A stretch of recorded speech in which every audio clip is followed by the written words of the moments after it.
Speed ನ್ಯೂಸ್ಗೆ ಸ್ವಾಗತ. ನಾನು ಚಂದ್ರಿಕಲಾ ನೂತನ್ಗೌಡ. ದರ್ಶನ್ ರಿಲೀಸ್ ಆಗೋದು ಫೇಕ್ಸ್, ಡಿಕೆ ಹಸ್ತಕ್ಷೇಪ. ಜೈಲಿಂದ ದರ್ಶನ್ ರಿಲೀಸ್ ಮಾಡಿಸಿ ಡಿಕೆಶಿ ಎದುರು ಫ್ಯಾನ್ಸ್ ಕೂಗು.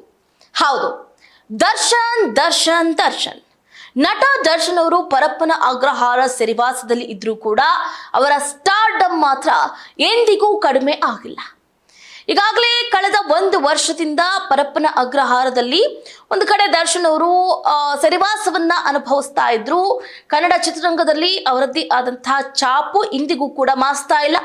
ಕೋಟ್ಯಾಂತರ ಅಭಿಮಾನಿಗಳ ಪಾಲಿನ ದೇವರಾಗಿ ಈಗಲೂ ಕೂಡ ಗುರುತಿಸಿಕೊಳ್ತಾ ಇದ್ದಾರೆ ದರ್ಶನ್ ಅವರನ್ನ ಹೇಗಾದ್ರೂ ಮಾಡಿ ಹೊರಗಡೆ ಕರ್ಕೊಂಡ್ ಬನ್ನಿ ಅಥವಾ ಅವರನ್ನ ರಿಲೀಸ್ ಮಾಡಿಸಿ ಅಂತ ಪರಿಪರಿಯಾಗಿ ಅವರ ಅಭಿಮಾನಿಗಳು ಈಗಲೂ ಕೇಳ್ತಿದ್ದಾರೆ. ಈ ಹಿಂದೆನೂ ಕೂಡ ಕೇಳ್ತಿದ್ದಾರೆ.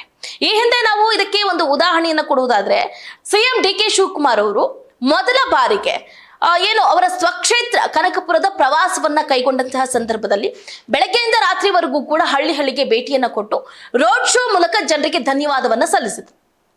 ಹಾಗೆ ಅಬ್ಬರದ ಭಾಷಣ ಮಾಡಿ ತಮ್ಮ ಸ್ವಕ್ಷೇತ್ರ ಜನರಿಗೆ ಹಲವು ಭರವಸೆಗಳನ್ನು ಕೂಡ ಕೊಟ್ಟಿದ್ರು. ಡಿಕೆ ಶಿವಕುಮಾರ್ ಅವರು ಭಾಷಣದ ನಡುವೆ ದರ್ಶನ್ ಅಭಿಮಾನಿಗಳು ಡಿ ಬಾಸ್ ಅಂತ ಕೂಗಿದ್ದು ಗೊತ್ತಿದೆ.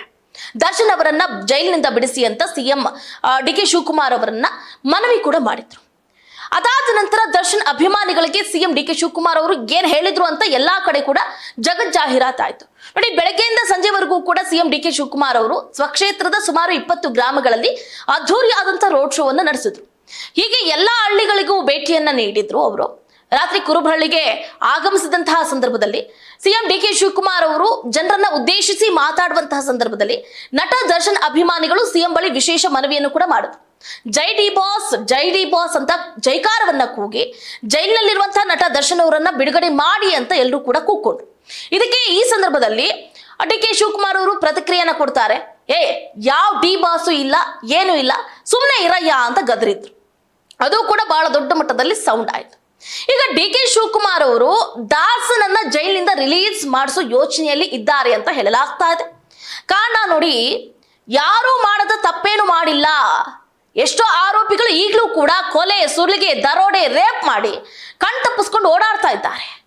ದಾಸನಿಗೆ ಒಂದೇ ಒಂದು ಅವಕಾಶವನ್ನ ಕೊಟ್ಟು ನೋಡಿ, ಅವರಿಗೆ ತಪ್ಪಿನ ಅರಿವಾಗಿದೆ, ಹೇಗಾದ್ರೂ ಮಾಡಿ ಅವರನ್ನ ರಿಲೀಸ್ ಮಾಡಿಸಿ ಅಂತ ಅವರ ಅಭಿಮಾನಿಗಳು ಸೇರಿದಂತೆ ಕನ್ನಡ ಚಿತ್ರರಂಗದ ಹಲವಾರು ಗಣ್ಯರು ಕೂಡ ಬೇಡಿಕೆಯನ್ನ ಇಟ್ಟಿದ್ದಾರೆ ಎನ್ನಲಾಗ್ತಾ ಇದೆ. ಹಾಗಾಗಿ ಅವರ ಒಂದು ಬೇಡಿಕೆಯ ಮೇರೆಗೆ ನಟ ದರ್ಶನ್ ಅವರನ್ನ ಜೈಲಿನಿಂದ ರಿಲೀಸ್ ಮಾಡಿಸೋದಕ್ಕೆ ಡಿಕೆ ಶಿವಕುಮಾರ್ ಅವರು ಕೂಡ ಒಂದು ಕಡೆ ಪ್ರಯತ್ನವನ್ನ ಪಡ್ತಿದ್ದಾರೆ ಅನ್ನುವಂತಹ ಮಾಹಿತಿ ಕೂಡ ಲಭ್ಯ ಆಗ್ತಾ ಇದೆ. ಡಿಕೆ ಶಿವಕುಮಾರ್ ಅವರನ್ನ ಅವರ ಧರ್ಮ ಪತ್ನಿ ವಿಜಯಲಕ್ಷ್ಮಿ ಅವರು ಕೂಡ ಈ ಹಿಂದೆ ಭೇಟಿಯಾಗಿದ್ರು. ದರ್ಶನ್ ಅವರನ್ನ ಹೇಗಾದ್ರೂ ಮಾಡಿ ರಿಲೀಸ್ ಮಾಡಿಸಿ, ಏಟು ಆರೋಪಿಯಾಗಿ ಗುರುತಿಸಿಕೊಂಡಿದ್ದಾರೆ. ಅವ್ರು ಮಾಡಿರುವಂತಹ ತಪ್ಪು ಅರಿವಾಗಿದೆ. ಈಗ ಒಂದು ಕಡೆ ನಾವು ಗಮನಿಸಬಹುದಾಗುತ್ತೆ, ಮೇ 15, 2027 ಕೂಡ ಅವರಿಗೆ ಯಾವುದೇ ರೀತಿಯಾದಂತಹ ರಿಲೀಸ್ ಅಥವಾ ಜಾಮೀನು ಸಿಗೋದಿಲ್ಲ ಅಂತ ಗೊತ್ತಾಗ್ತಾ ಇದೆ. ಬಟ್ ಡಿಕೆ ಶಿವಕುಮಾರ್ ಅವರು ಜೀವಾವಧಿ ಶಿಕ್ಷೆ ಕೂಡ ಆಗುತ್ತೆ ಅಂತ ಹೇಳಲಾಗ್ತಾ ಇತ್ತು. ಸೊ ಅದು ಯಾವುದು ಕೂಡ ಆಗದೆ, ಸೊ 2027 ಜೂನ್ 15 ಒಳಗಡೆ ಅಥವಾ ಜೂನ್ 15 ನಂತರ ದರ್ಶನ್ ಅವರನ್ನ ರಿಲೀಸ್ ಮಾಡಿಸೋದಕ್ಕೆ ಡಿಕೆ ಶಿವಕುಮಾರ್ ಅವರು ಕೂಡ ಸನ್ನದ್ಧರಾಗಿದ್ದಾರೆ ಅನ್ನುವಂತಹ ಮಾಹಿತಿ ಲಭ್ಯ ಆಗ್ತಾ ಇದೆ.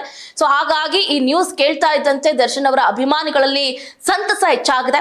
ಈ ಸುದ್ದಿ ನಿಜ ಆಗಲಿ ಅಂತನೂ ಕೂಡ ಅವರ ಅಭಿಮಾನಿಗಳು ಸೇರಿದಂತೆ ಕುಟುಂಬಸ್ಥರು ಕೂಡ ಒಂದು ಕಡೆ ತಮ್ಮಲ್ಲಿ ತಾವು ಸಂತಸವನ್ನ ವ್ಯಕ್ತಪಡಿಸ್ತಾ ಇದ್ದಾರೆ. ಸೊ ಹಾಗಾದ್ರೆ ನೋಡಬೇಕಾಗುತ್ತೆ, ಡಿಕೆ ಶಿವಕುಮಾರ್ ಅವರು ಮನಸ್ಸು ಮಾಡಿದ್ರೆ ಏನ್ ಬೇಕಾದ್ರೂ ಆಗಬಹುದು.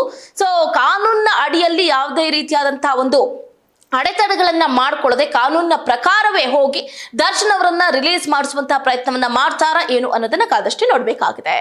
ಇದಾಗುತ್ತೆ ಇವರೆಗಿನ ಅಪ್ಡೇಟ್. ನೋಡ್ತಾ ಇರಿ ಸ್ಪೀಡ್ ನ್ಯೂಸ್, ಸುದ್ದಿ ನಿಮ್ಮದು, ವೇಗ ನಮ್ಮದು.